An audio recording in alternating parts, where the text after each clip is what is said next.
মৃত্যু। দীঘার সমুদ্রে তলিয়ে প্রাণ হারালেন অভিনেতা রাহুল অরুণোদয় ব্যানার্জি।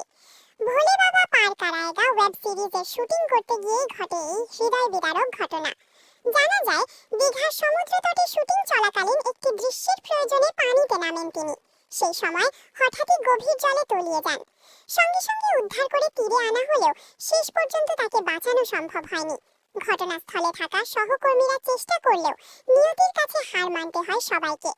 এই মৃত্যুর খবর ছড়িয়ে পড়তেই শোকের ছায়া নেমে আসে পুরো শুটিং ইউনিট ও বিনোদন জগতে। তবে সবচেয়ে হৃদয়স্পর্শী হয়ে উঠেছে তার পরিবারকে ঘিরে থাকা স্মৃতিগুলো। শুটিংয়ে যাওয়ার আগে পরিবারকে নাকি খুব সাধারণ কিছু কথাই বলেছিলেন রাহুল, কিন্তু এখন সেই কথাগুলোই যেন বুক ভেঙে দিচ্ছে স্বজনদের। ঘনিষ্ঠদের বরাতে জানা যায়, কাজের চাপ নিয়ে তিনি একটু ক্লান্ত ছিলেন, তবুও হাসি মুখে স্ত্রীকে বলেছিলেন, এই শুটিংটা শেষ করি, তারপর সময় বের করে তোমাকে আর আমাদের ছেলেকে নিয়ে দীঘায় ঘুরতে আসব। ছোট ছেলের জন্য নাকি আলাদা করে পরিকল্পনাও করেছিলেন। সমুদ্রে খেলবে, একসঙ্গে সময় কাটাবে, কাজের ব্যস্ততা থেকে দূরে কিছুটা শান্তি খুঁজবেন। কিন্তু সেই প্রতিশ্রুতি আর রাখা হলো না। তার ছোট ছেলে এখনো বুঝে উঠতে পারেনি কি ভয়াবহ শূন্যতা নেমে এসেছে তার জীবনে। বাবা যে আর ফিরবে না, এই বাস্তবতা মেনে নেওয়া যেন অসম্ভব হয়ে উঠেছে পরিবারের জন্য।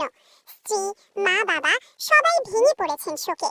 যে মানুষটি কিছুদিন আগেও পরিবারকে নিয়ে স্বপ্ন দেখছিলেন, সেই মানুষটাই আজ স্মৃতির পাতায়।